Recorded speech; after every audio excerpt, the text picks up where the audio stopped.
What if I told you that the Striker Backfire build that we put out over 2 seasons ago might make its return and compete for one of the best builds this season? Now with some changes, it has been improved and it actually puts out some insane amount of damage and you can still have tons of survivability. And that's honestly what is amazing about this build. So we'll have the full build breakdown, but the first thing what we will have to do is we'll have to dive into the modifiers, because the modifiers this season have a recruitment passive bonus that gives us an additional 40% hazard protection. Now, some of you guys might ask, I didn't see that anywhere.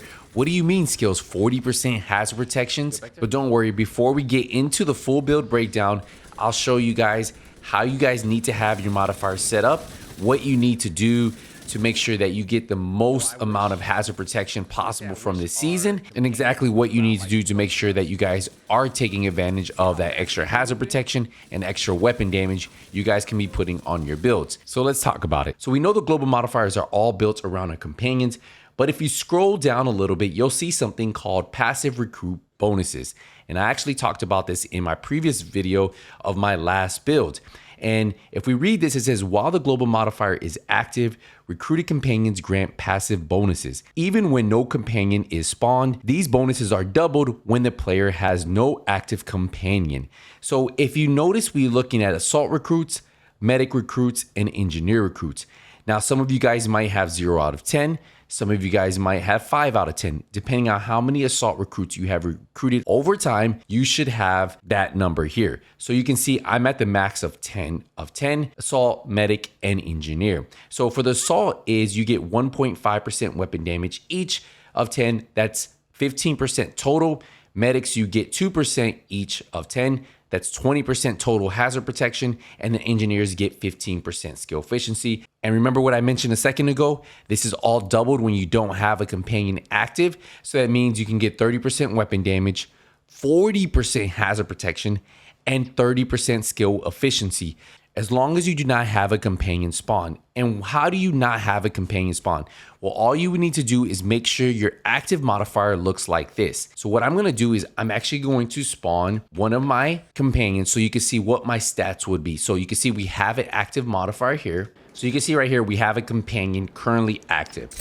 Now, if we were to look at the stats, you can see we have 80% hazard protection on the build, right? And that's because we do have our companion active. Now, to not have any companions active, what you need to do is go to the active modifier and you just have it so there is no check. Then what you would do is you would back up. Now you see no companion is attached to me. Let's check out the stats. And now you see we gain the extra 20%, right? Because you get 20% when you have the companion active, and then you get another 20%, right? Because it's double, so 40%. And now we're sitting at 100% hazard protection. And that would be the same thing you would see with your damage numbers. And this is why we are able to put out an insane amount of damage, have an insane amount of survivability, and have 100% hazard protection on this build because of that one modifier there. So what tweaks did I make to my build to make it stand out this season? Let's break it down all now. So we are running the Backfire Exotic SMG with 1020 RPM. We do have 50 in the magazine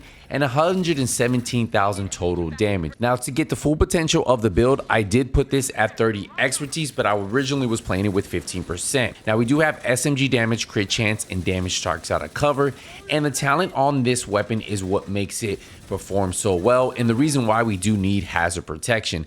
So it's called Payment of Kind. Dealing damage to enemies adds a stack of 2% critical hit damage up to 100 stacks. That means you can have up to 200% critical hit damage on your build on top of whatever critical hit damage you already have stacked here. Now on reload, it does apply 10-second bleed to yourself. But remember, since we have 100% hazard protection, it doesn't affect us at all. Now the mods on this are crit chance 15%, 15% crit damage, 20 rounds, and 10% stability. For the secondary, I am using the Stack Broker, which is a named ACS because of the higher rate of fire that the Stack Broker comes with. The stats on this have shotgun damage, damage to armor, and damage to targets out of cover. And you can run whatever talent you want. I am running preservation for the extra survivability. Remember, killing enemy repairs 10% of my armor over 5 seconds. If I get a headshot, that gives me additional 10%, so that's 20%. And then the gunner class gives me 10% on top of that. Now, the gear set I am going to be running is one of the meta gear sets, Striker. We do have the 2-piece that gives us 15% weapon handling, 15% rate of fire for the 3-piece, and the 4-piece weapon hits increase total weapon damage by 0.65% up to 100 times. Now, the first piece of strikers is the mask. We have armor on here, hazard protection, and a critical hit damage mod. You're going to see hazard protection on every single one of the striker pieces. Our second piece of strikers is going to be the holster. We have armor and hazard protection. Our third piece of strikers is going to be the knee pads with armor and hazard protection. And our fourth piece of strikers is going to be the gloves with armor and hazard protection. Now for the chest piece, we are going to be running the new name chest piece equalizer. This is part of the new unit alloys brand set. So the one piece is going to give us 5% rate of fire. We have weapon damage on our crit chance, hazard protection, a critical hit damage mod, and then this comes with the talent perfect obliterate. So critical hits increase total weapon damage by 1% for 10 seconds. Now this stacks up 24 times. So essentially adding an additional 24% weapon damage to this build. Now the increased rate of fire and having perfect obliterate works perfect with the Backfire SMG because you already have a ton of crit, you're gonna have a ton of crit damage, and a crazy amount of survivability because of the Memento backpack.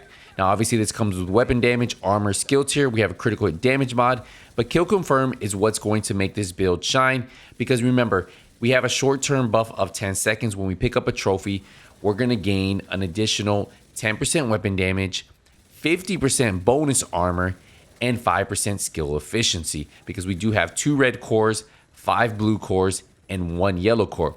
Now, on top of all of that, when we have max stacks, as you guys are seeing, that's an additional 30% skill efficiency, 30% weapon damage, and 3% armor regen. And that's why this build has an insane amount of damage with an insane amount of survivability and might make a run for the meta build for this season.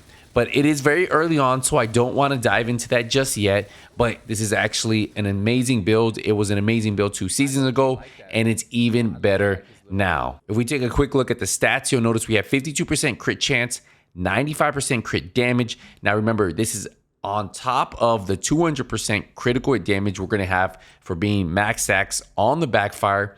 Plus, we have 100% hazard protection stacked on this build, which protects us from all of those status effects you typically would be affected by. And I'm telling you, this is honestly one of the builds that I fell in love with 2 seasons ago, and now it even got better, especially with the new brand set, name chest piece, having more rate of fire, having extra damage, and having some hazard protection has made this one of my favorite builds for this season. Now the season is still very young, so we still got some time to wait, but being able to have a ton of survivability, a ton of damage has made this one of my favorite builds for year 7 season 3. So let me know in the comments what you guys think about the build. How would you guys tweak the build? And have you guys been running hazard protections this season? But I'm going to wrap up this video. So see you in the next one. Hey, Nothing But Skills is out.